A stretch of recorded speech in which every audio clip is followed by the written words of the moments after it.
Bem, estamos no nosso capítulo que trata sobre nova advertência. Mas é tão interessante, porque o nosso estudo, né, a gente sempre procura estudar pedaço por pedaço e vem algumas informações. E aí eu tava há pouco lendo ali um texto do Luiz Gonzaga Pinheiro, que eu nunca tinha parado para pensar na seguinte coisa: é sobre volitação e levitar. Né? Aí eu até parei e falei assim, poxa, e o pessoal também nunca perguntou, mas como é que ocorre essa volitação? Como é que ocorre isso, né? E aí eu vou fazer o seguinte, eu vou tirar provavelmente a próxima segunda-feira, para a gente saber. Porque o volitar não é só levantou e volitou. Por que volita? Todos volitam? Todos levitam? No plano espiritual, volita ou a levitação? Como é que isso ocorre? De que forma isso ocorre? Qualquer espírito pode fazer isso? A gente já sabe que não. O irmão Jacó, lá no comecinho, não conseguia fazer isso ainda, não é? Então, e esse aspecto da volitação, eu achei o texto bem interessante e eu vou preparar um trabalho, de repente, para segunda-feira que vem, sobre essa questão do volitar. Porque parece assim, que você morreu, volitou. Não. Tanto é que a gente vê dentro das obras de André Luiz, e a Teresa está estudando isso, até em nosso lar, a volitação não ocorre assim, da noite para o dia, nem a todo momento, nem em todo lugar. Tem lugares que não tem como acontecer isso. É só para botar só como dizer, um gostinho para vocês. Olha só o que a dona Ivone Pereira, a Ivone Amaral Pereira, né, no livro Dramas da Obsessão, só um pedacinho que ela fala sobre essa questão de volitar, de volitação. Ela diz assim, né, ela psicografou, tal, Bezerra de Menezes quem fala. Arregimentei os assistentes espirituais, auxiliares de plantão no centro naquela noite. E partimos para o endereço apontado em inspeção indispensável. Impossível, porém, nos fora ali penetrar pelos meios comuns, tal a densidade vibratória asfixiante no recinto, o clima obsessor que expandia malefícios em derredor do lar sinistrado pela onda de tragédia que a ele se adaptava. Eu levava, no entanto, em nossa comitiva, um indígena brasileiro da raça tamoio, espírito hábil, honesto e obediente que voluntariamente se associara à nossa falange, desejando servir ao bem, e mais o nosso assistente Roberto, a quem eu muito amava e em quem confiava plenamente. Ambos ali penetraram, sacrificando a própria harmonia vibratória, a fim de se inteirarem minuciosamente do que realmente se passava. E aí, no Luiz Gonzaga Pinheiro, ele vai falar nisso aqui sobre a questão da volitação, né? Que é o deslocamento do espírito pelo espaço. E aí ele vai explicar em que condições isso ocorre, como isso ocorre, para você ver. Nesse ambiente, segundo o Bezerra de Menezes está colocando, não tinha como volitar. Teria que entrar caminhando pela densidade da psicosfera do ambiente de ser tão pesada. Né? Então, eu achei muito interessante essa questão da volitação e eu falei assim, eu vou compartilhar com o pessoal, né? Quer dizer, primeiro eu quero saber se vocês gostariam de saber alguma coisa a mais sobre volitação, né? Então, se tudo bem, eu vou fazer esse trabalho e a gente vai discutir, vai conversar sobre isso. Então, aqui é um bando de guloso, todo mundo quer saber tudo. Tá certo, é bom. É bom. Rosângela, tem um livro que eu não estou me lembrando, fazendo esforço, não estou me lembrando qual é, e que o André Luiz fala isso, que o personagem não pôde volitar, teve que ir de aeróbus, porque ele não conseguiu, não estou me lembrando qual o livro, mas tem sim. Pois é, né? Esse aí é interessante a gente Olha como é que saber. é interessante a gente saber sobre isso, né? Porque dá a impressão assim que desencarnou, já volitou. Não. Depende do lugar, depende do espírito, depende da situação. É em toda situação, não é como que é. Lá, por exemplo, lá nas trevas, como é que vai fazer? Lá no umbral mais baixo que tem, como é que vai fazer? Então a gente vai conversar um pouco sobre isso. Bem, nova advertência é o capítulo, é o item, né? O item de hoje, que ainda faz parte do item 7. Quantas horas dependêramos voejando sobre o extenso império das sombras? E olha que a gente está falando, eles estão volitando sobre esse império das sombras. Debalde tentava rearticular a noção de tempo, o abatimento e as surpresas sucessivas como que me aniquilavam o autocontrole. Então, o irmão Jacó estava sentindo, né? Ele estava assim como que muito abatido e ao mesmo tempo surpreso, porque eles estavam viajando, volitando por cima de um como se fosse era um vulcão, né? Vamos botar assim, mas muito denso, muito trevoso. Continuávamos, sem ocorrências dignas de menção especial, através da mesma paisagem triste e obscura, quando um dos membros da expedição, ao lado de Bezerra, lhe mostrou um objeto semelhante à bússola, que conhecemos na Terra, emitindo impressões que o supervisor escutou atenciosamente. E aí, eu dou uma paradinha aqui, e eu vou aqui nesse livrinho, Nas Trilhas de André Luiz, quando ele vai falar aqui, o autor, que é o Jorge Reis, sobre aparelhos e equipamentos utilizados pelos espíritos. Porque aparecem algumas informações, por exemplo, nesse caso aqui, apareceu essa bússola que a gente vai saber até para que ela serve, né? E aí a gente fica perguntando, caramba, mas tem esses equipamentos todos lá? Tem, né? E vai cair numa questão que a gente discutiu, acho que até na sexta-feira passada. Vejam só, nas trilhas de André Luiz, do Jorge Reis, ele diz assim: aparelhos e equipamentos utilizados pelos espíritos. A questão número 85 do Livro dos Espíritos nos dá uma base sólida para o desenvolvimento deste tema, pois nela encontramos a afirmação dos espíritos superiores de que, entre o mundo corpóreo e o espiritual, este é o principal na ordem das coisas, visto que preexiste e sobrevive a tudo.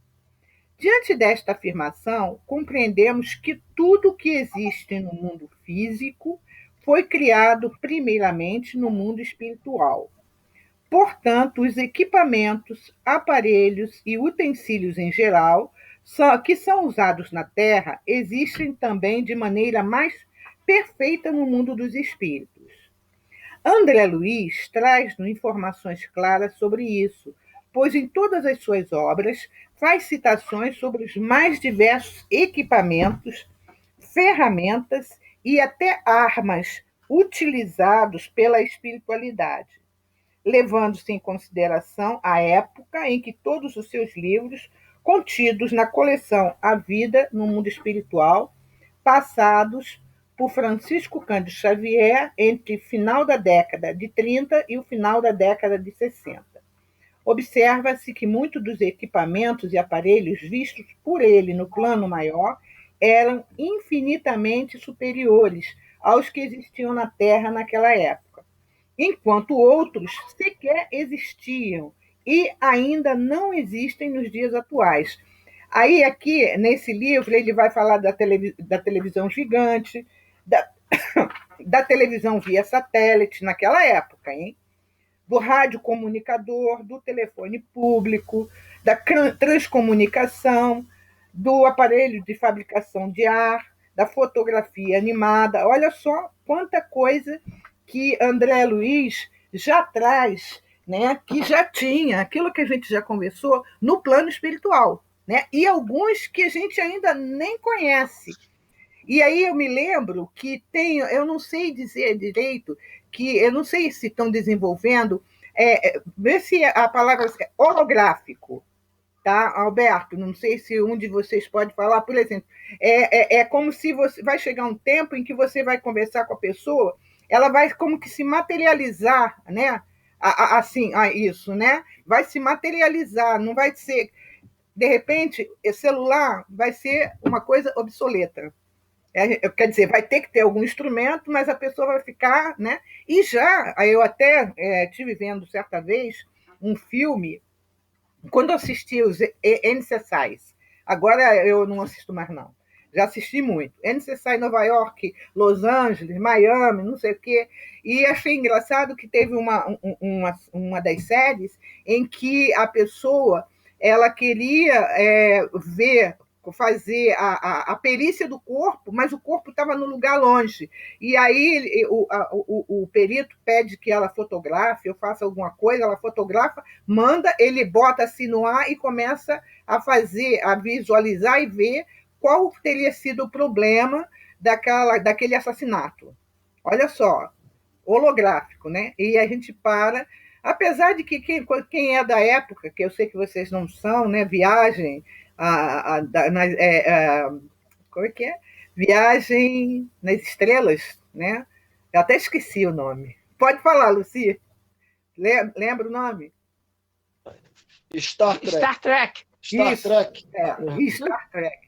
Né? Então eu gostava quando o seu Spock lá se desmaterializava e descia lá no planeta, tal, aquela coisa toda, e a gente, né? E mais antigo ainda que ninguém era nascido, os Jetsons, né? Pior ainda. Só aquelas coisas dos Jetsons já viu, né? E aí, para que era essa bússola? Ele fala assim, né? Semelhante à bússola. Escutou, logo após, o venerável amigo determinou uma pausa e, congregando-nos todos em derredor dele, comunicou em voz sumida e prudente que nos avizinhávamos de uma ponte de acesso aos círculos de atividade espiritual dignificada, que nos aguardava além.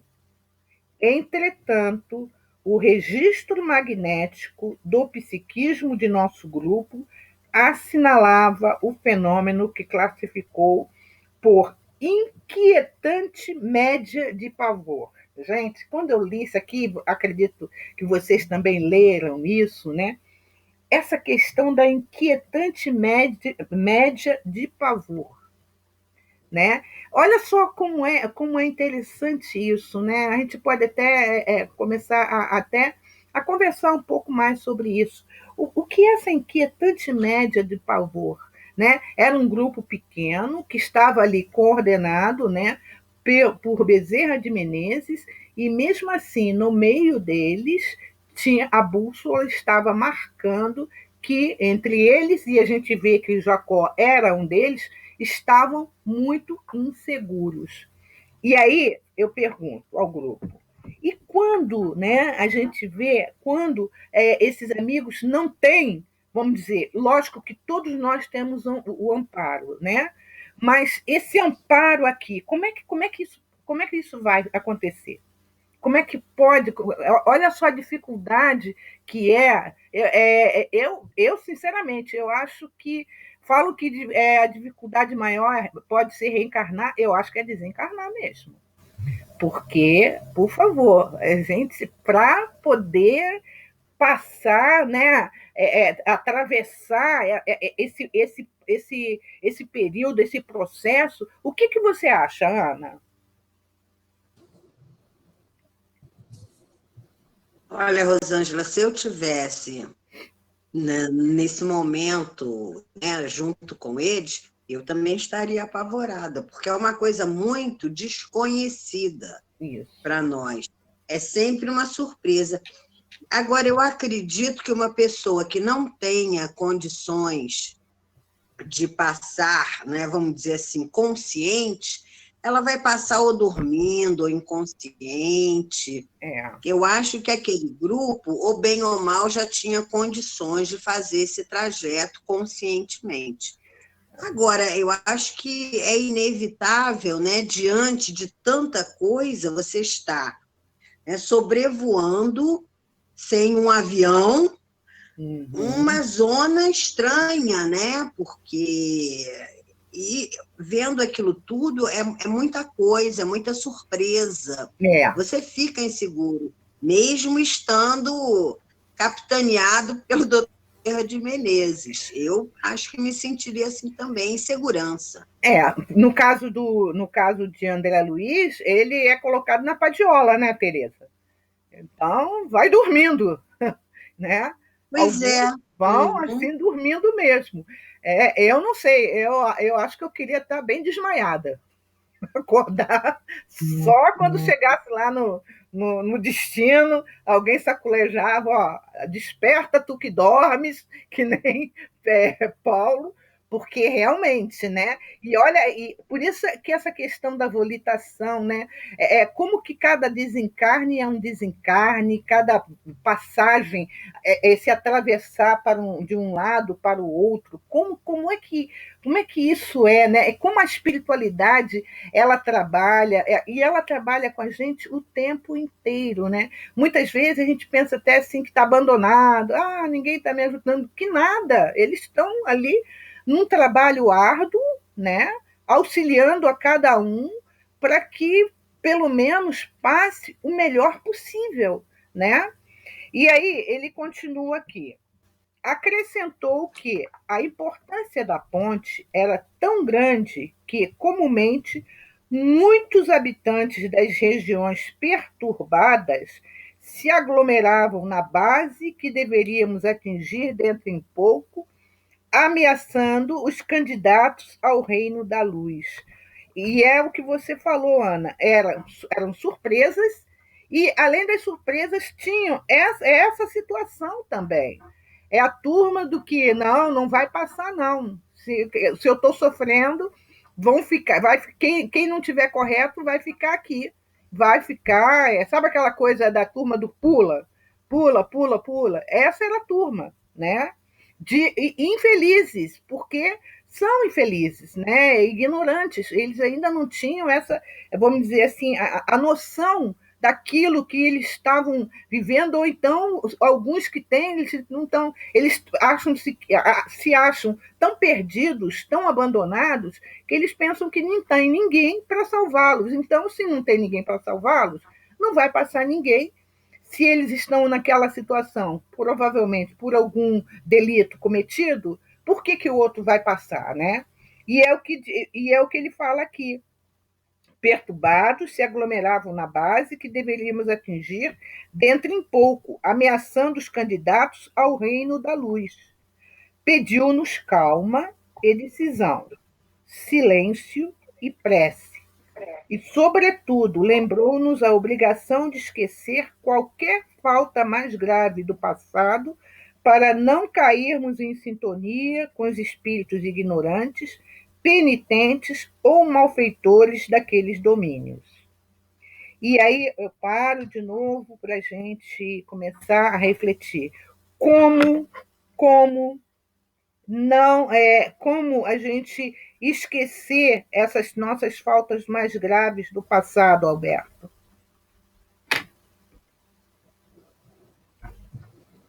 Esquecer. Todos nós somos indivíduos virtuosos, né? Prova e expiação, nós temos algo que temos muita coisa na nossa retaguarda. Agora, trabalhar a culpa, tentar diminuir, se livrar, superar a culpa e ter confiança, caminhar com confiança, porque se você olhar para trás, você já fez tudo que foi feito, serviu de experiência para o que você é agora. Então, seguir em frente. Fazer o melhor hoje para que amanhã seja melhor ainda, mas voltar à culpa do que fiz, do que deixei de fazer, é um exercício que a gente tem que tentar fazer, né? Para poder a gente não cair justamente nessa situação, né? Trabalhar as emoções? Como é que está esse trabalho? Também, antes, Uhum. é necessário. Pode deixar que eu não vou dar spoiler nenhum, não. Só fiz uma pergunta para você. Ah, sim. Né? Ou Justo. posso dar? Oi? Ou posso dar? Ou posso falar? Ah, você que sabe, você que a Porque o tua Roberto intuição. está preparando um trabalho para apresentar, que a gente vai ver, que é sobre a questão das emoções, né, Alberto? Mais ou menos isso, né? Também Educação envolve de também isso. sentimentos. Isso. A questão do voltar-se para o si mesmo, para nós mesmos. Isso. Aí tem vários anos, sentimento, Isso. em nós, e aí tem essa questão aí, né? Do auto-perdão, do auto-aceitação, do auto-amor. E a gente tem que trabalhar isso. Agora, é trabalhoso, não é um caminhar. Sim, com Já certeza. consegui. Um trabalho a cada dia, buscar isso. É necessário, pelo menos, dar os primeiros passos, né? É isso aí, porque nesse caso aqui, quando ele fala, né,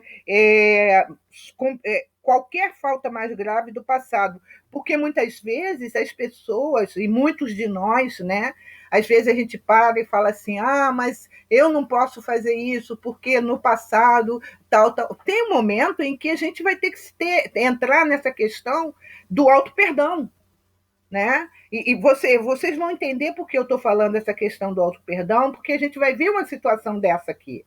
Né? É o motivo pelo qual eles estão muito assim, preocupados, porque eles têm que passar na ponte. Nessa ponte tem aqueles espíritos mais ignorantes, e a gente vai entender até o porquê que a gente está entrando até por esse caminho.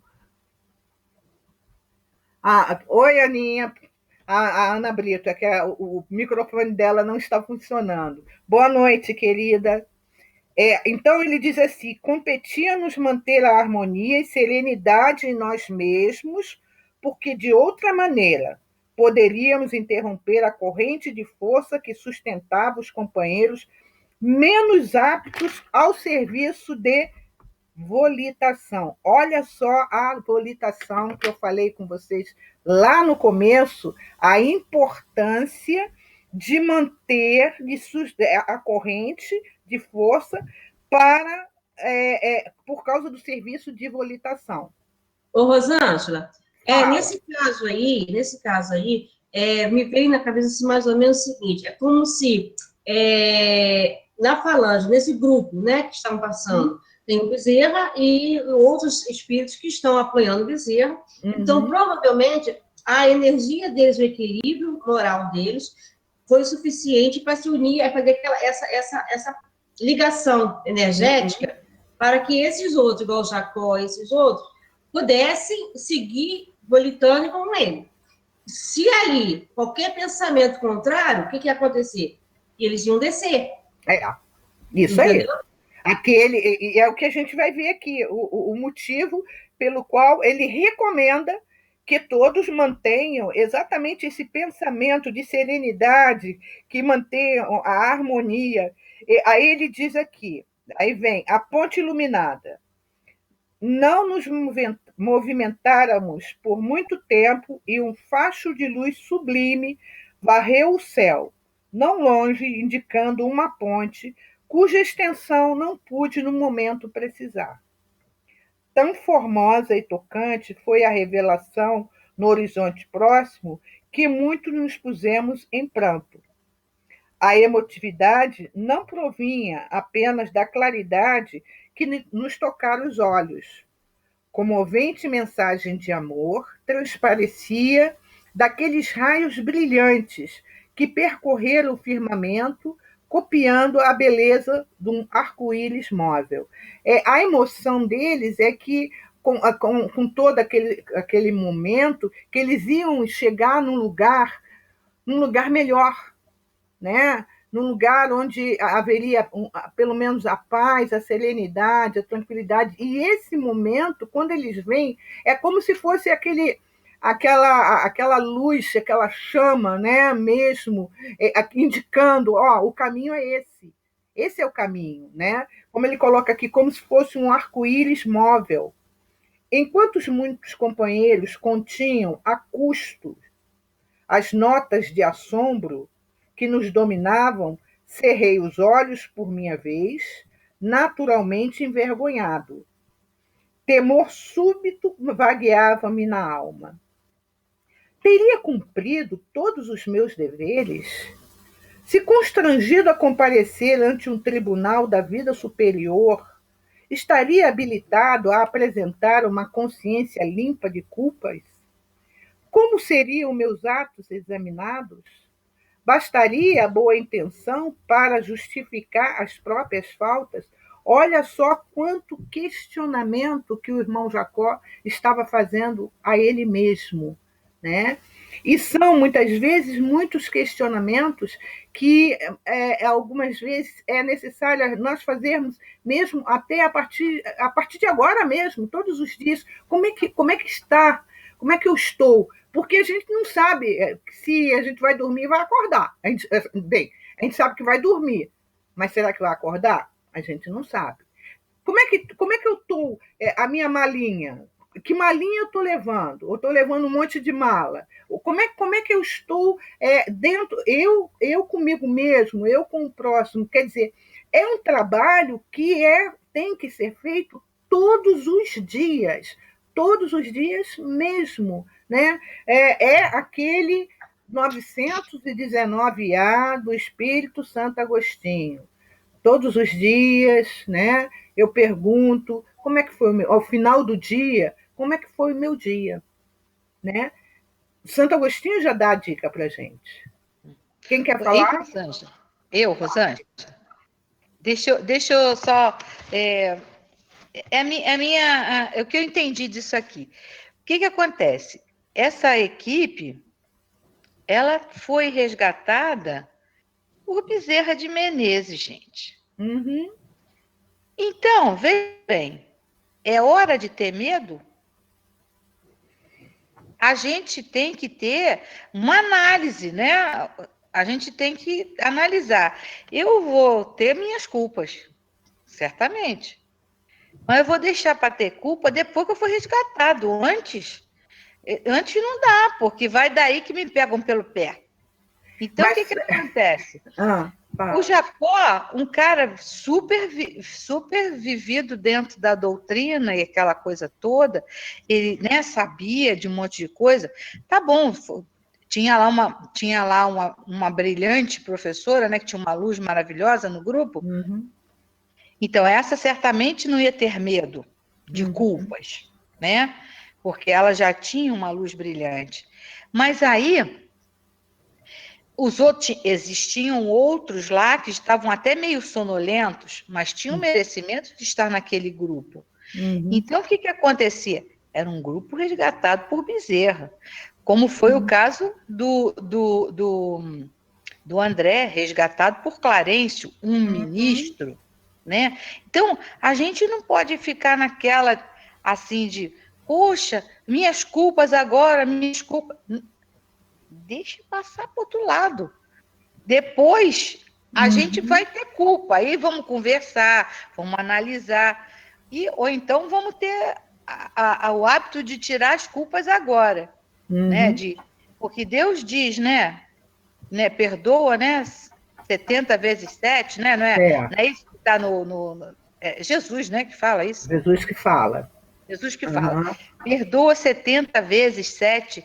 Vezes. Então, vamos começar. Vezes 7, né? 70 vezes 7. Então, vamos perdoando já agora. Porque para ter uma bênção de ser resgatado por um espírito de escola, E aí você vai ficar em pânico naquela hora? Então Posso colocar... a gente tem que ir já colocando porque é uma graça, gente. A gente tem que se sentir acolhido já naquele momento. No momento de passo, opa, caramba, olha quem está aqui me ajudando, né? Uhum.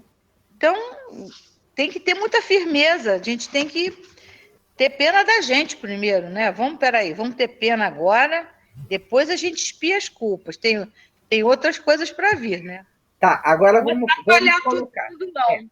Agora vamos colocar o seguinte: como encarnado, nós temos um pensamento. Agora, como desencarnado, o espírito ele vê muito mais amplo e ele vai ver diferente. Como encarnado, eu entendo, né? Eu entendo o que você está colocando. Poxa, mas ela é bezerra, não sei o quê. Quando eu estou numa situação de encarnado, eu tenho uma visão. Mas quando eu estou na situação de desencarnado, e mesmo que eu seja esse desencarnado, que fui receitista, que fui não sei o quê, que estudei a doutrina 40, 50, 60 anos, mas se eu entrei na doutrina e a doutrina não entrou dentro de mim, não adianta nada, né? Então, como encarnado, eu entendo. É lógico, né? A gente, porque aqui o que a gente está fazendo, a gente está estudando. Então, vamos lá. Tá, não era hora, era Bezerra de Menezes que estava capitaneando o grupo. Mas só que cada um que está ali. O problema é o medo, né? Claro, por isso que a gente falou o quê? A gente, quando encarnado agora, a gente tem que começar a trabalhar para ter medo o menos possível. Porque a gente não sabe também se saber, vamos dizer, estudando tantas coisas, se a gente não vai agir da mesma forma. A gente não sabe. Né? Tem por exemplo, tem alguns espíritas, vamos dizer, que desencarnam, né? E que passam tranquilamente. Tem outros que, quando ele está naquela situação, é outra situação. Ele fica desesperado. Ele tem medo. Se eu chegar e falar o medo. Medo é uma desgraça. Mas porque só aquele... É a questão da confiança na vida futura, que a gente ainda tem que trabalhar muito. Verdade. Tem que trabalhar muito. Então, espíritos como, vamos dizer, Bezerra de Menezes, como Chico Xavier, como tantos outros, vão encontrar dificuldade. Um exemplo, eu sempre falo nesse livro para vocês, que eu tenho muita vontade de estudar com vocês, Além da Morte, Otília Gonçalves, 20 anos de Mansão do Caminho. Ela ficou desesperada quando ela morreu. Nossa, mãe do céu, olha, ela, toda hora que ela lembrava, ela estava dentro do caixão com o corpo já todo inchado e ela desesperada e gritava, chorava, desmaiava. Né? Então, a gente observa isso. Porque eu entendo, e é muita coisa, às vezes a gente olhando do lado, no nosso ponto de vista, né? Acho que, eu não sei, há pouco tempo eu escutei, acho que é o Leonardo Boff que fala que o ponto de vista é a vista de um ponto, né? Você olhando de um lado, você fala, eu não teria medo, mas se eu estou lá, como é que eu reagiria? Eu não sei. Mas, se me perguntar agora, a Rosângela agora, com certeza eu ia ficar agarrada com o doutor Bezerra de Menezes. Onde ele estivesse, eu ia agarrar nele. Agarra ali. Não tem como, né? E é exatamente isso que diz aqui. O sinal luminoso cortou vagarosamente o céu de novo. Minha alegria ante a aproximação do plano mais elevado era inexcedível. Mas a noção de responsabilidade quanto às dádivas recebidas no mundo que eu deixara pesava agora muito mais intensamente sobre mim. Olha só, né? As dádivas que ele recebeu quando estava encarnado. E aí a gente traz para nós as dádivas que a gente recebe, né? Muitas vezes a gente sem querer ou querendo, ou sem querer querendo, né? A gente não absorve mesmo, né? Aquela, vamos dizer, a gratidão, né? Que às vezes a gente fala assim, gratidão, gratidão, gratidão. O que é? Ser grato a Deus, né? Então, da gente olhar as dificuldades que a gente está passando, observar os momentos difíceis, e quem fala com vocês, muitas vezes, é muito ingrata, sim. Às vezes eu sou, às vezes eu paro e fico pensando, puxa, mas agora eu estou sozinha, agora ele foi, não sei o quê. Mas só que se eu for no cemitério e olhar, muitos foram, muitos estão indo agora. Eliane contou o caso de uma pessoa que foi ainda há pouco. Quer dizer, então, se tem uma única certeza é que nós vamos. Agora, agora uma coisa que eu começo a entender. O atravessar ou passar para um plano maior é diferente para cada um. Né? Se eu puder pedir, eu vou falar assim, olha, só me acordam quando eu chegar lá no meu lugarzinho. Né? De preferência acima do umbral um pouquinho. Pode ser assim, tipo no portão do nosso lar, que abre, né? Aí alguém vem me resgatar. Até aí tem merecimento. Pois é, né? Até aí, de como passar essa pontezinha, tem merecimento. Pois é. É como se, eu estava pensando, como se fosse um exemplo do cachorro, do medo do cachorro, né? Eu tenho cachorro, eu não tenho medo de cachorro. Quando eu encontro vou em algum lugar que tem, se eu ficar com medo, o cachorro vai chegar perto de mim, porque eu vou exalar o medo, a insegurança. Né? Então, como eu postei no chat, o que aconteceu? O que acontece? Que nós temos que, além de pedir para a gente se melhorar, para a gente conseguir não entrar nessa paura, é lembrar o quê, gente? É a fé. Cadê a nossa fé? Mas ela pode estar, ela pode ser com a gente encarnada e nós desencarnar o espírito também. Né?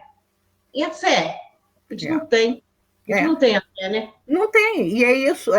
A fé, essa confiança na vida futura, é a fé, é trabalhar mesmo. E eu falo para vocês, tem horas assim que aparece alguma coisa, parece que o coração acelera. A gente tem, né? Caramba, o que será que é isso? Né? E isso é um trabalho constante. É algo constante na nossa vida que a gente tem que fazer mesmo, sabe? Muitas vezes nós já perdemos muito tempo, provavelmente em vidas passadas, ou talvez nessa, gastando o nosso pensamento em outras coisas e não pensando assim, caramba, um dia eu vou embora, gente. Como é que eu faço? Um dia eu vou partir, porque todos nós vamos retornar à pátria espiritual. Como é que eu faço? Não, eu vou pensar nisso quando eu morrer.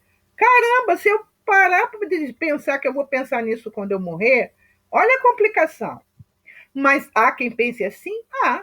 Porque principalmente aqueles que não acreditam que a vida continua. E aí? Eu não acredito que a vida continua, então eu vou sair sem máscara, eu vou mesmo fazer as coisas que eu tenho que fazer, né? Não estou nem aí para o outro, se o outro vai ser atingido, se não vai ser atingido, né? Eu vou mesmo comprar arma porque eu quero me defender, não estou nem aí se o outro não está armado. Falou alguma coisa, eu não gostei, eu vou responder. Quer dizer, olha só, e a gente, enquanto isso, a vida vai passando e a gente não vai trabalhando isso. E pior, não vamos nem trabalhando isso com as nossas crianças. E aí estamos vendo tantos jovens desnorteados, sem uma espiritualidade, sem uma religiosidade, sem falar de Deus, sem conversar com eles sobre isso. E olha só, né? Olha a responsabilidade nossa. E aí vamos passar e sofrer isso aqui que o próprio Jacó ele está fazendo, entre aspas, uma meia-culpa, né?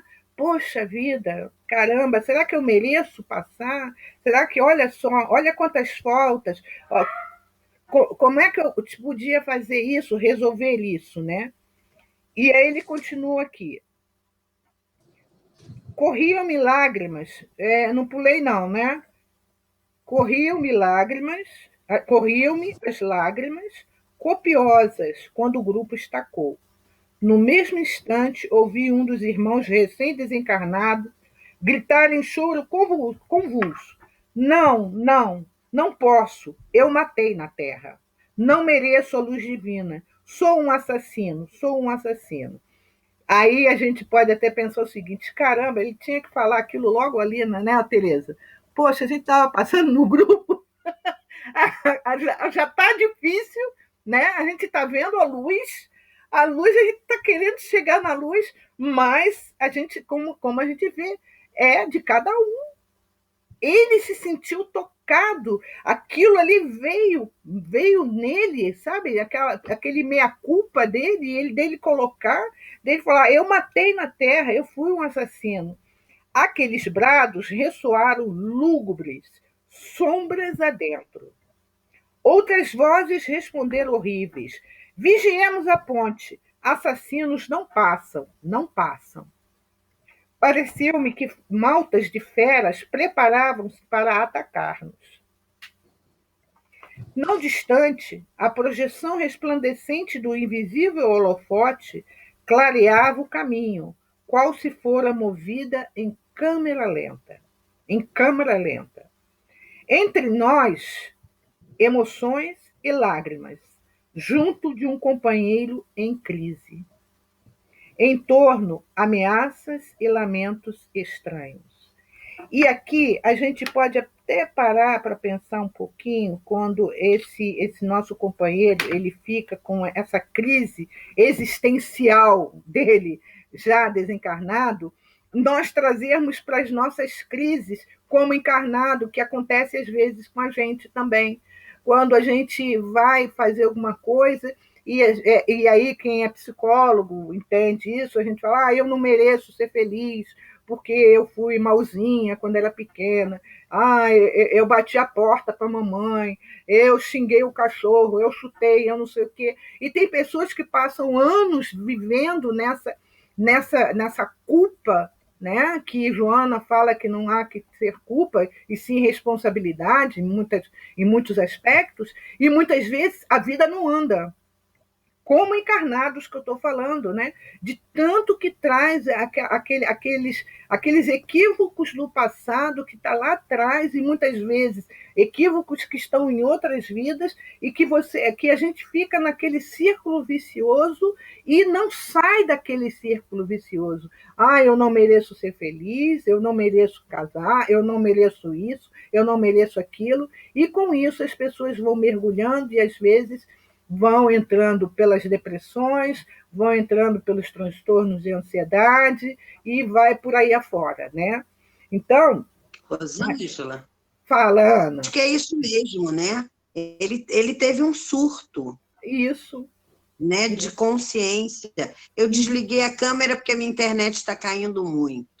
Aí eu desliguei a câmera para ver se estabiliza mais. Tá bom, querida. Mas eu acho que é isso, ele teve um surto, né? Uhum. Isso mesmo. Coisa que as pessoas têm, né? Que estão muito carregadas das suas emoções, não se perdoam, ficam lembrando, remoendo seus sofrimentos, suas... não são más ações, mas são suas mágoas que a pessoa fez, né? Que depois tem consciência que não devia ter feito, enfim. Né? E ele teve esse surto na hora. Ele teve né? Talvez por aquelas pessoas todas tendo ali naquele sofrimento, ele não se sentiu merecedor de estar naquele grupo. Pois é. Né? Eu entendi assim. Não, mas e isso a gente traz para a nossa vida atual. Quantos de nós, às vezes, acha que não é merecedor da felicidade, que a gente tem que sofrer mesmo, porque fizemos isso, fizemos aquilo. Vamos dizer, exemplo, né? Às vezes tem algumas situações, não são todas, mas as mulheres que às vezes provocam aborto e elas vivem naquela culpa, e não se perdoa e não vai. Olha só o que atrai para si, né?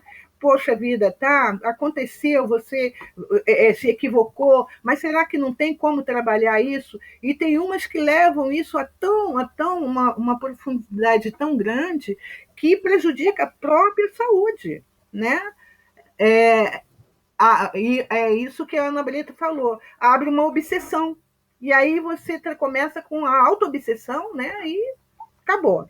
Né? Se a gente ficar nesse mesmo círculo de dor, de eu não mereço, eu sou assim mesmo, eu não mereço ser feliz, eu errei, eu traí, ou eu fiz isso, eu fiz aquilo, a gente vai levar para o outro lado, né? E com isso a gente vai ferir profundamente o nosso perispírito. Alguém está falando, quem é?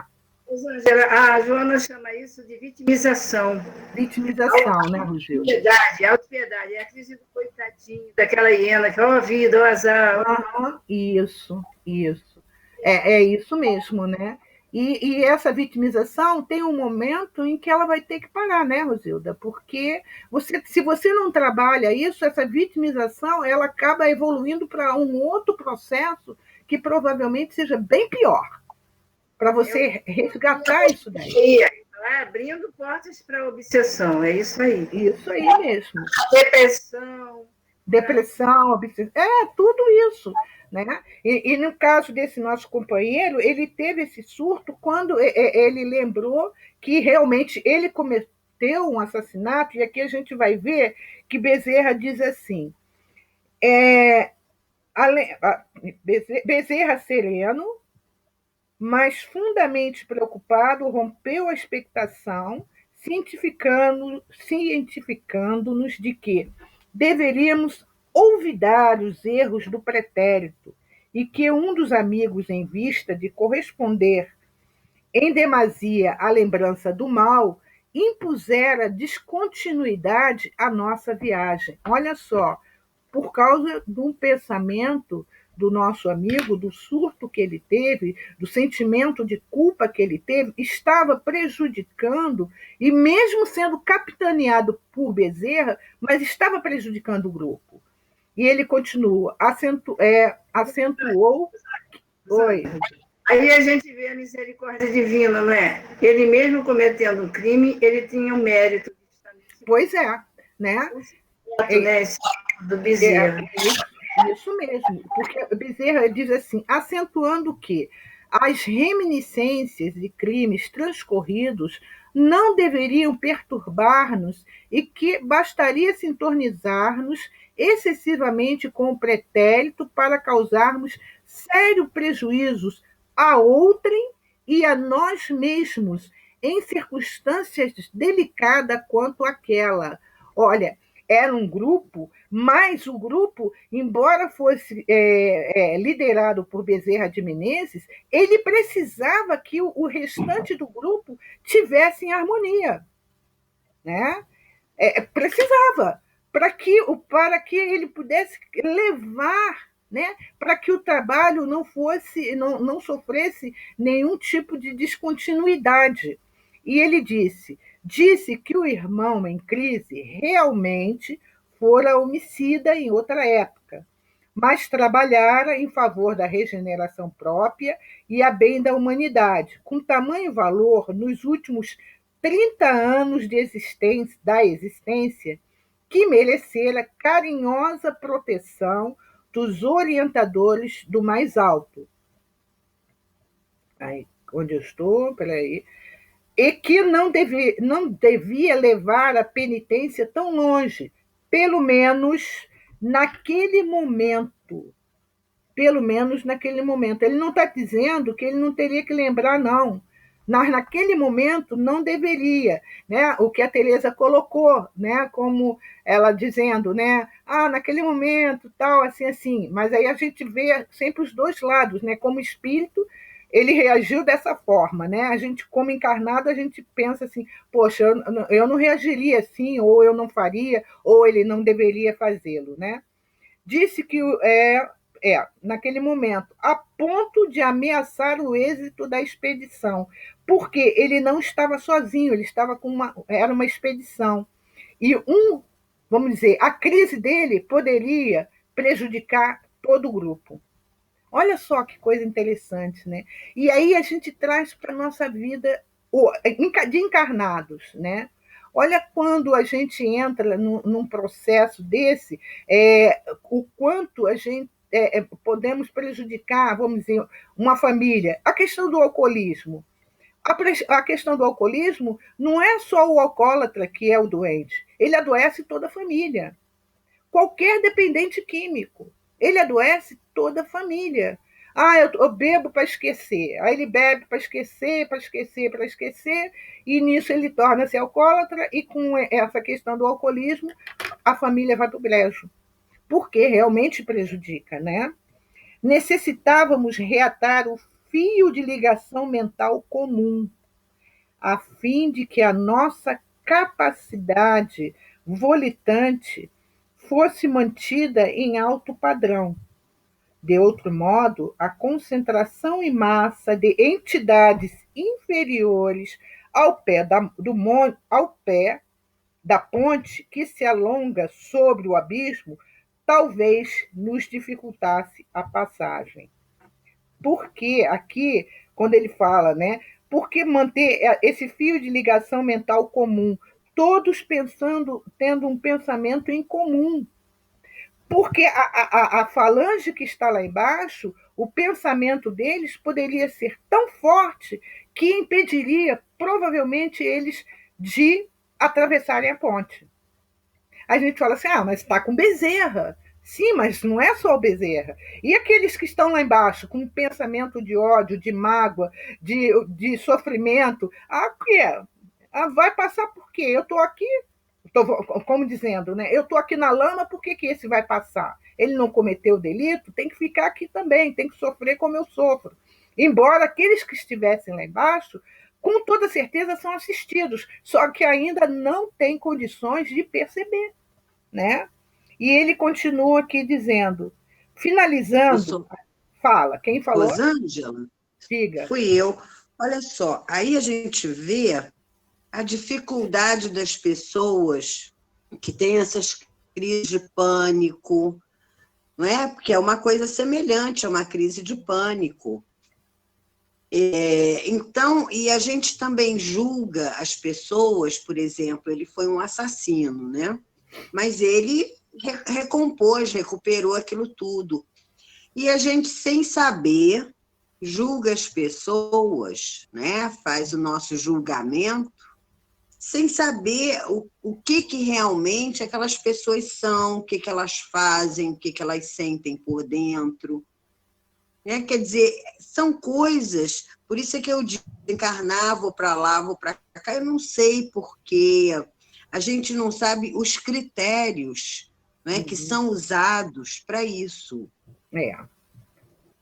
Isso aí. Certo? Isso. Por exemplo, tem uma obra de André Luiz, que Félix, ele se recompõe com uma parte do grupo, mas ele já é o mentor lá, né, o trabalhador junto lá, não é, eu não sei qual é o livro, porque quem conhece isso, a Célia conhece quase tudo isso aí, né? Mas ele precisava, depois de todo o trabalho, ele era um orientador, e André Luiz fica até surpreso, porque ele precisava reencarnar, porque a história dele foi o quê? Ele foi criado, tal, a mãe morreu, o pai casou de novo, e aí ele não queria repartir a herança, não sei o quê, começa a fazer tipo fofoca com o pai, e que a madrasta queria matar, não sei o quê, que a madrasta estava traindo ele, e aí o velho descobre, envenena ela e mata. E ela morre. E ele fica com uma crise de consciência. Ele consegue se recompor com uma parte. Oi, quem falou? Ele consegue se recompor com uma parte, mas ele precisava resgatar a madrasta. Só um pouquinho, gente. Já sentiram, né? É um gato folgado que eu tenho aqui, é da rua, né? Aí ele fica passeando no jardim, fica olhando para ela. Aí ela fica doida, né? Então, ele precisava resgatar, né? Então, a gente vê o que o Bezerra fala, né? Trazer, né, esse fio de ligação mental comum. Ele tinha feito, sim, ele tinha se equivocado.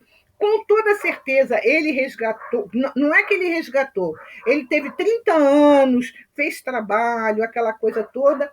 Vamos dizer que ele reparou. Agora ele vai entrar na expiação, porque ele vai ter que voltar com aquela pessoa a quem ele cometeu aquele assassínio, porque dentro do Código Penal, Código Divino, Penal Divino, lá no livro do Céu e Inferno, tem um arrependimento, tem a reparação e tem a expiação, né? Esse nosso companheiro, ele estava muito aflito, porque ele não se considerava digno de passar, de ir para um lugar assim, né? Daquele jeito. Mas a espiritualidade achou que ele poderia ir, né? Mas não quer dizer, como diz aqui, finalizando a ligeira observação, Bezerra acenou para mim e recomendou-me orar em voz alta para que a nossa corrente de energia espiritual se recompusesse. Então, para a gente terminar esse capítulo, eu vou ler, tá? Isso aqui, para nós começarmos sobre a chegada deles. Espantado com a designação superior, senti medo e vacilei. Ia pronunciar uma frase a esmo, esquivando-me a incumbência, mas Marta dirigiu-me expressivo olhar em silêncio. Expressivo olhar. Em silêncio, pedia-me obedecer à ordem recebida e prometia ajudar-me no cometimento. Amparado por ela e pelo irmão Andrade, dispus-me a executar a determinação. Que prece pronunciaria? Mantinha-se-me o cérebro incapaz de criar uma peça verbal compatível com as aflições da hora. Escutando os rugidos que procediam das trevas, fixei a filhinha e lembrei que Marta repetira aos meus ouvidos o Salmo 23, nos inquietantes minutos de minha liberação da carne. Copiar-lhe-ia o gesto, e erguendo meu espírito para o alto, sentindo, de instante a instante, que a emoção e o pranto me cortavam as palavras, repeti os versículos sagrados. Ao redor, conspiravam-me em nosso prejuízo o barulho e a ameaça. Todavia, quando pronunciei as frases de confiança,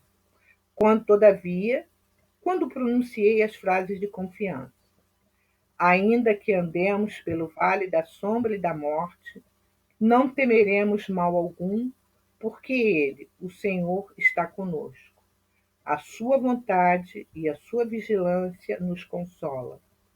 Nosso grupo, com Bezerra à frente, levitou sem dificuldade e ganhamos a ponte, atravessando-a poucos pés de altura acima do arcabouço em que é estruturada, conservando o espírito em prece, expectante, como se pesada força de imantação nos atraísse fortemente para o abismo.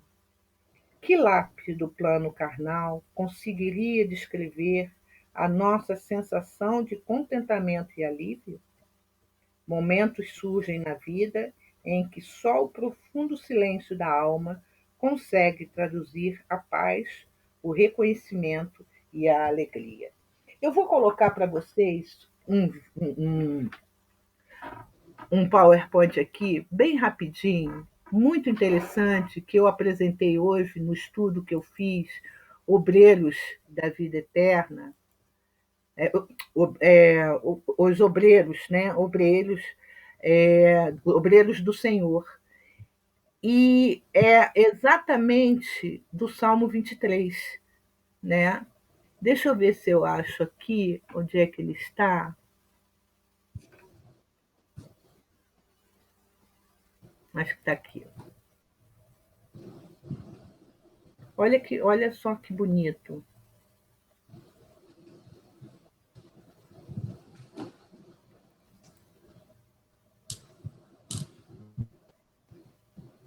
Aparecendo. Um jeito diferente de olhar para o Salmo 23. O Senhor é o meu pastor. Isto é relacionamento. Nada me faltará. Isto é suprimento. Caminhar me faz por verdes pastos. Isto é descanso. Guia-me mansamente às águas tranquilas. Isto é refrigério.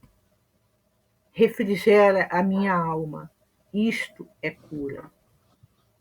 Guia-me pelas veredas da justiça. Isto é direção. Por amor do seu nome. Isto é propósito. Ainda que eu caminhasse pelo vale das sombras da morte, isto é provação. Eu não temeria mal algum. Isto é proteção. Porque tu estás comigo. Isto é fidelidade. A tua vara e teu cajado me consolam. Isto é disciplina. Preparas uma mesa perante mim na presença dos meus inimigos. Isto é esperança. Unge a minha cabeça com óleo. Isto é consagração. E meu cálice transborda. Isto é abundância. Certamente que a bondade e a misericórdia me seguirão todos os dias de minha vida. Isto é bênção. E eu habitarei a casa do Senhor. Isto é segurança. Por longos dias. Isto é eternidade.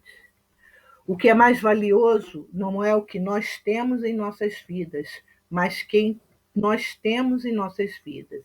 Alimente sempre as suas amizades com muito carinho.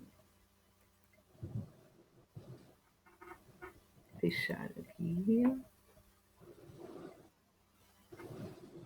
Só um pouquinho. E voltar para vocês. Deixar de partilhar o ecrã. E é isso. Terminamos aqui. Que lindo! Né? Não é? Terminamos aqui. E é um sacode. Vamos fazer as nossas considerações, 21h10, desse capítulo. Eu sei que foi bem denso, né? Porque a gente começa a pensar muito até como nós estamos na nossa vida agora, né? Não quer dizer assim, mas será que se eu mudar alguma coisa, provavelmente ajuda, melhora bastante. E eu vou perguntar a Lucy. Lucy, dentro do que nós estudamos hoje, né? O que você achou?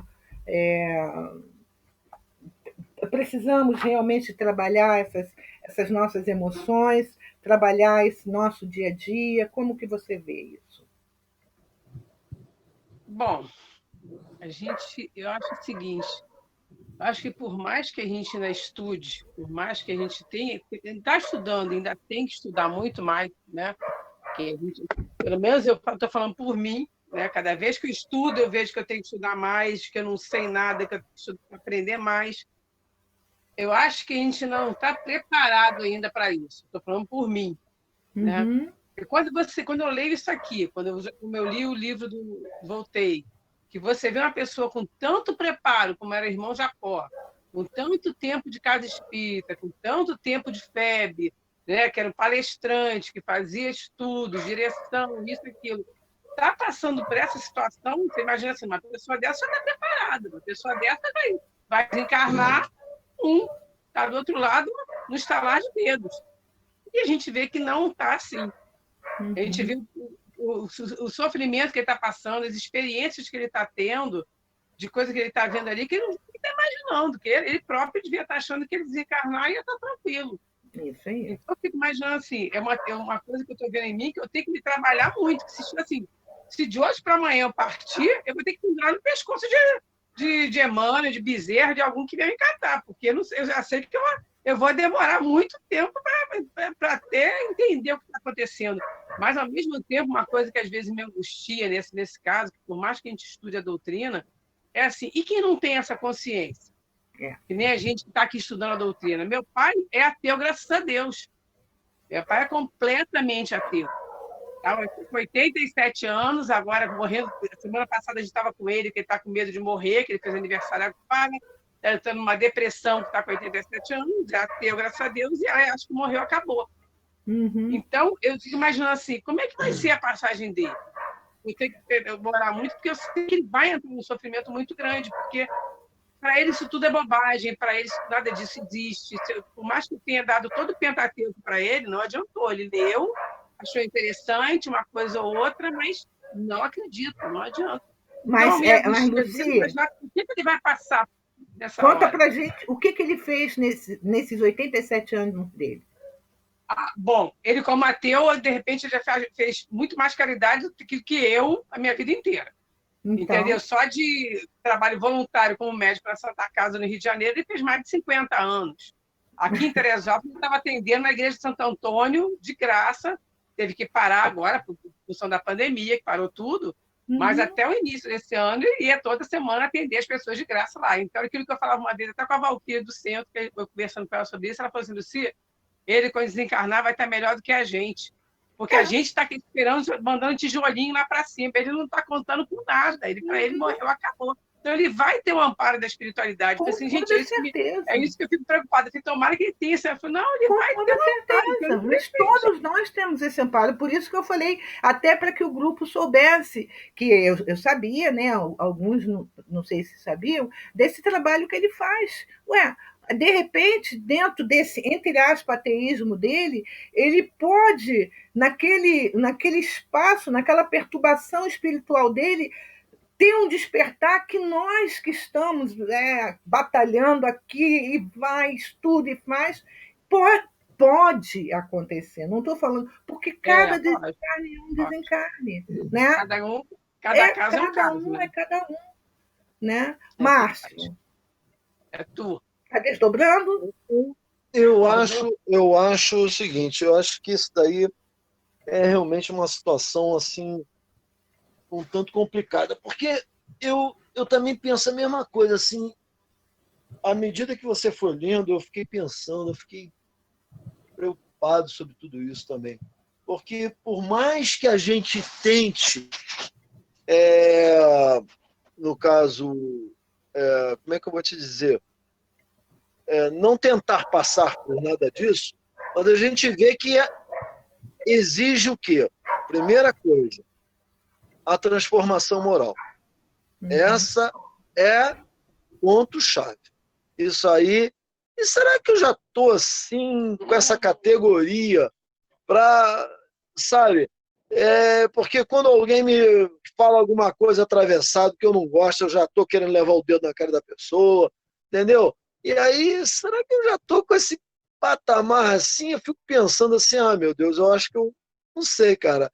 Eu acho que uma passadinha pelo umbral eu devo dar. Com certeza. Um estágiozinho. Mas não, a gente não pode sair desse estudo deprimido. Aí. Não, com certeza não. Olha só, Márcio, você já está pensando, provavelmente em outras vidas, nem pensando nisso a gente fazia. Nesse momento estaríamos à luz de velas, pensando em invadir, em roubar, em sequestrar, em fazer qualquer outro tipo de coisa. A gente não sabe, né? Só de ter essa reflexão, isso já é muito bom, Márcio. Olha, aquilo que o Haroldo fala é uma verdade, sabe? O Haroldo fala assim, com certeza, nessa encarnação eu estou melhor do que a outra passada. Com certeza. Aquilo que você falou, pelo menos eu estou tentando. Já tenho a consciência, sabe? De falar assim, caramba, eu tenho que melhorar, cara. Senão o bicho vai pegar pro meu lado. Sabe como é que é? Eu já estou com essa consciência, aquilo que você está falando aí, né? Tá certo, amigo. Josemara, tem alguma coisa a falar, Mara? Eu gosto de chamar mais de Mara do que Josemara. Chamar de Mara. Eu também me ligo mais do que chamar de Josemara. Me chama muita atenção é que quando a gente desencarna, mesmo estando em grupo, a individualidade fica mais marcada ainda, né? É verdade. Mesmo Você pode ter ajuda, pode ter orientação, mas vai depender única e exclusivamente da gente. Ele está acompanhado de individual, desejo, né, da Mara? filha. É individual. É individual. É individual. Então, cada vez mais a gente tem que se conscientizar mais da nossa individualidade em grupo, mas pois é, né? saber que a gente vai responder sempre por nossos atos. Com certeza. Com toda Mas certeza. aqui, quando a gente está com algum problema, a gente... vamos comigo? Vamos para um hospital? A gente chama quando é Covid, né? A gente chama um amigo, vai operar, tem uma pessoa para ficar perto da gente, vai auxiliar, fazer alguma coisa. Lá não. Quando a gente desencarna, não tem jeito. A gente não fizer, não vai ter jeito. Você não pode esquecer que você tem o seu anjo de guarda, né? Sim, mas se eu não me conscientizar, o meu pensamento, eu me estruturar, eu não vou conseguir, mesmo que eles falem tudo que eu tenho que fazer, mas eu não vou saber fazer. Por isso que a gente está estudando, para a gente trabalhar exatamente isso. Eu pensando nisso, o quanto é importante esse estudo para a gente ir treinando, de tanta gente falar, alguma coisa a gente vai ficar sabendo, né? Com certeza. Né? Porque isso eu tenho que lembrar para sempre. Mas é por isso a importância desse estudo em grupo, né? Eu acho que estudar em grupo, essa troca é imprescindível, é muito importante. Muito, né? Depois nossa, mãe, a mim então, vocês nem imaginam. Nossa, que toma. Pois é. Marisa, alguém queria falar? Era você, Eliane? Não é eu não, mas eu não gosto de perder a oportunidade. O pai ateu provavelmente deve estar apenas com um véu momentaneamente, porque ele, por merecimento, ele deve estar igual a esse irmão que da cabeça dele do assassino, e ele tinha o merecimento de estar no grupo do Bezerra de Menezes. Com certeza. Né? Exatamente. E que nós possamos realmente, como a Mara falou, aprender a nossa individualidade, porque a gente não consegue lidar conosco, né? Eu acho que o Alberto, depois, lá no estudo, ele vai dizer que a partir do momento que a gente começar a nos entender, a sermos os nossos melhores amigos, né? Com mais ajuda do nosso querido anjo da guarda, pronto, fechou. Isso aí. Isso. E nós, nas outras... E o anjo perdão também, né? Isso. E o nosso amigo, o que aconteceu foi o seguinte, ele mesmo, nesse tempo todo, esses 30 anos, de toda boa que ele fez, ele não conseguiu se perdoar, ele não conseguiu, em momento nenhum, só quando teve aquele clarão que dizem que todos nós temos, né? E ele viu o que ele fez lá atrás, e o perdão não tinha acontecido. É verdade. Né? Mais um egoísmo, porque o Bezerra já tinha falado, né, para você ver como é que nós somos. O Bezerra já tinha falado que era para todo mundo manter o padrão, né? Ele não aguentou, porque foi muito mais forte que ele. Né? Ele pensou então, mais nele, né? O primeiro passo é a gente se conhecer, a gente se tornar amigos da gente mesmo, para que lá, quando cair esse véu aqui, pelo menos a gente sabe que 4 mãos estão com a gente. A não ser a de Deus, que é lógico, né? E ter a fé. Pronto. É só confiar. Isso mesmo. Marisa. Eu acho que o nosso receio, né, o nosso medo na desencarnação é justo isso. É saber até que ponto nós fizemos aquilo que devíamos, até que ponto estamos quites com a lei. E isso que dá esse medo, né? De você se encarar, se ver frente a frente com tudo aquilo que você foi, que você fez. Eu acho que é isso, né? Esse receio. E quanto mais a gente entender como é que as coisas se processam, eu acho que mais facilidade a gente vai ter, né? De encarar de nos encararmos. É isso. Alberto. Aí nesse slide que você está dando para escutar bem. Pode falar. Nesse último slide que você passou aí, né? Diz que o importante não é o que a gente tem na vida, mas quem tem, não o que você, quem você tem, a sua família, a amizade. Eu acrescentaria mais uma coisa: quem você é. Porque é necessário a gente fazer essa reflexão. Quem eu sou, como eu estou me procedendo, a gente tem que fazer essa autoanálise. Eu estou vivenciando, não estou. O conhece a ti mesmo é muito necessário, porque no momento que você passa a exercitar esse conhece a ti mesmo que seja de forma bem limitada, a gente não está num processo assim tão avançado que consiga ter um processo de autoconhecimento tão profundo, mas esse primeiro passo é necessário. Quem eu sou é importante, porque daí você vai vendo, então eu ainda não consegui, vou tentar conseguir. Daí você vai buscando elaborar esse caminho, buscando o melhoramento, o aperfeiçoamento, né? Buscando superar os obstáculos que a gente tem, os obstáculos, porque constatar o que a gente deixou de fazer não vai ajudar. A gente tem que partir agora para, não, o que eu preciso fazer? O que eu devo mudar? E aí, nessa autorreflexão, é necessário isso, né? Quem eu sou? É esse caminho. Eu vou usar a frase sua, né? Os cascalhos, eu já sei quais são os meus cascalhos, né? Eu tenho que ir atrás da pepita de ouro. Adorei essa frase. Olha, eu uso. Não, tá de domínio público, viu? Essa frase não é minha. Eu sei, mas você trouxe, eu sei que não é sua. Essa frase está no livro Escutando Sentimento, de Hermance Dufour. Isso, mas você trouxe e eu uso o tempo todo, então para mim é o tempo todo mesmo. Tereza, Oi, fala, Alberto. Quando eu li isso também me marcou. Eu falei, nossa, isso tem muito a ver, né? Tem. Dentro de nós, no cascalho, temos as pepitas, então vamos buscar o caminho das pepitas, o caminho da centelha divina, e esse é o caminho. É isso aí, né? Tereza. Fala. Tem alguma coisa a colocar? Não,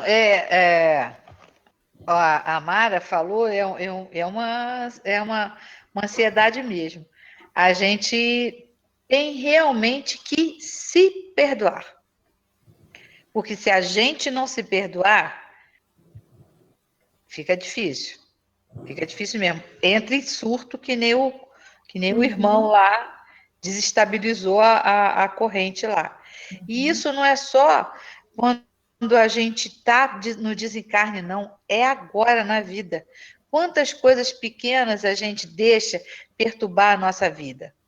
Né? Quantas coisas. Sei lá, uma vizinha, uma cunhada, uma tia chata, né? Uma frustração de alguma ordem emocional, material, seja lá qual for, que vai gerar uma ansiedade, vai gerar uma frustração, a frustração vai te gerar uma ansiedade, que vai te levar a uma depressão ou qualquer desequilíbrio emocional.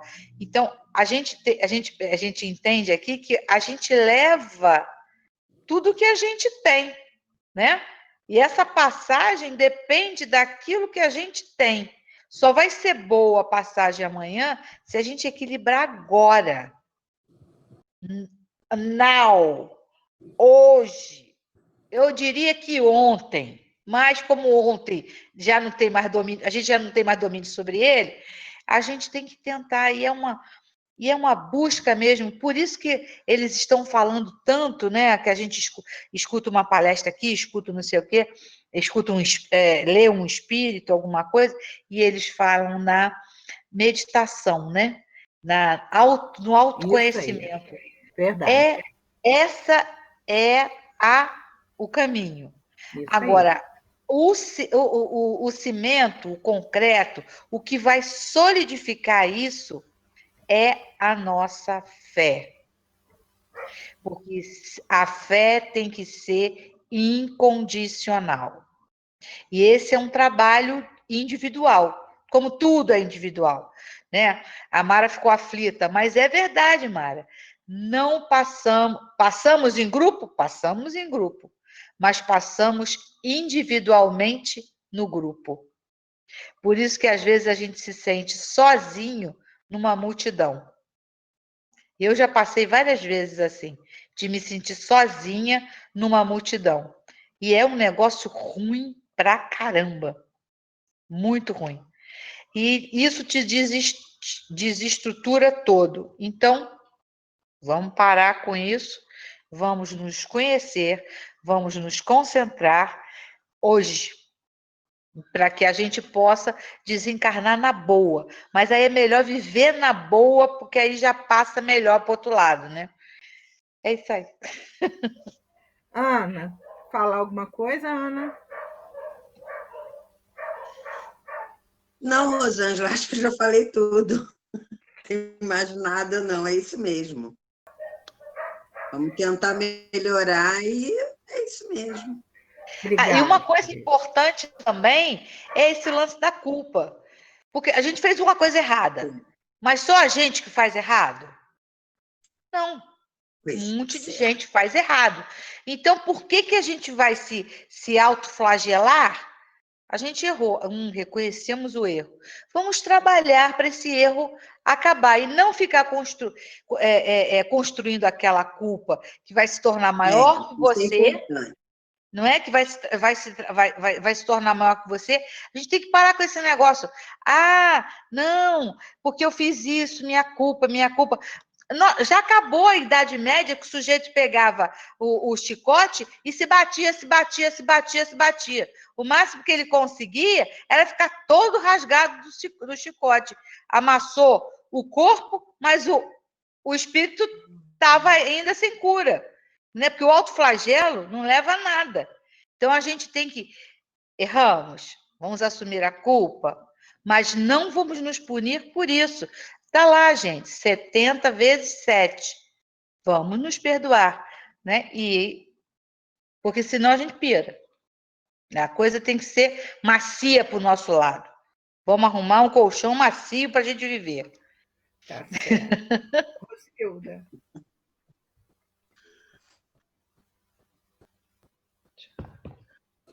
Eu gostei do que a colega colocou aí. Melhor viver numa boa, procurar passar numa boa, né? Para passar do outro lado numa boa, né? E queria também até parabenizar esse senhor ateu aí, que eu acredito que ele está fazendo melhor do que muitos de nós que nos dizemos espíritas. Isso é verdade.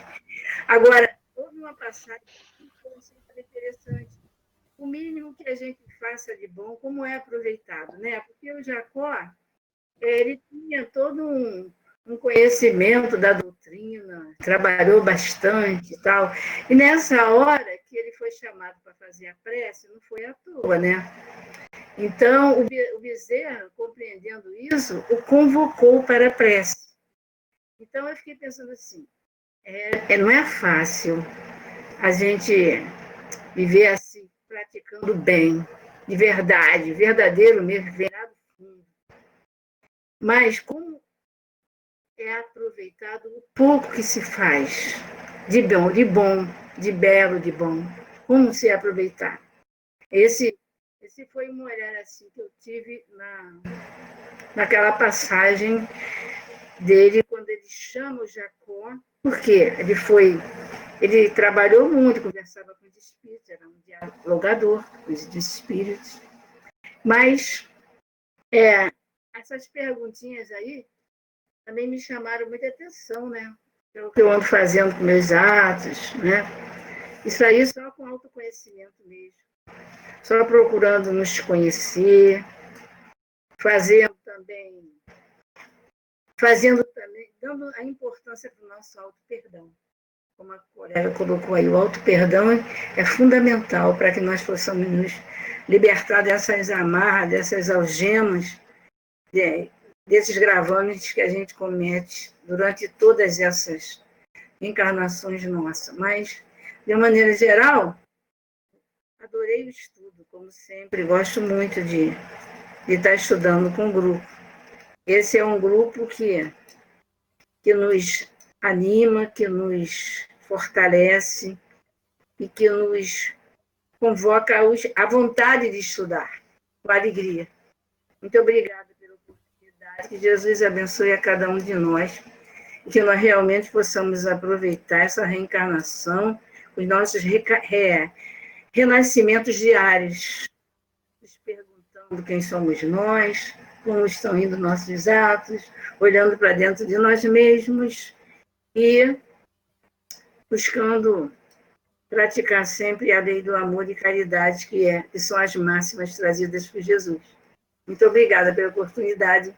Jesus continue abençoando todo o grupo, toda a nossa família. Que assim seja. Que assim seja. Vani, você está aí? Você faz a prece de encerramento? Mesmo que você não apareça. Apesar que eu queria te ver.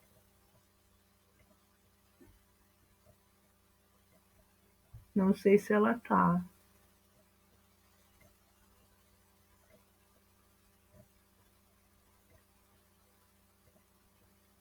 Então, eu vou pedir a outra companheira para terminar. Tá aí, Vani? O Galaxy A20 é seu? Eu acho que o Galaxy A20 é dela. É dele. Não, é a Lucy e o Márcio. Então Márcio. É do Márcio. A Vani não está, não. Márcio. Tá. A Vania não está. A Vani não está, não. Faz a prece, Márcio, por favor, de agradecimento. Então vamos elevarmos o nosso pensamento ao nosso Mestre Jesus e vamos pedir que Ele possa iluminar as nossas almas, ajudando-nos nessa jornada ao verdadeiro cume de luz, né? Mestre querido, nos ampare, nos ilumine nessa noite de hoje. Sabemos dos nossos defeitos, das nossas qualidades, dos cascalhos que já deixamos pelos nossos caminhos, mas que de tudo, durante a nossa grande jornada aqui neste mundo, possamos recolher, pelo menos que seja, algumas poucas pétalas de luz deixadas pelos nossos caminhos. Obrigado, Jesus. Obrigado por todos os ensinamentos que recebemos dessa doutrina tão maravilhosa, que nos acalenta, nos conforta, né? Em nosso trajeto ao mundo espiritual. Obrigado por tudo, obrigado pelo Consolador, por todos os amigos, por todos os parentes, por todos aqueles que fazem parte da nossa vida e por todos aqueles que já fizeram parte também da nossa jornada, do nosso caminho, que hoje estão no mundo espiritual. Obrigado por tudo e por todas as bênçãos que recebemos em nosso dia a dia. Que assim seja. Graças a Deus. Muito obrigado.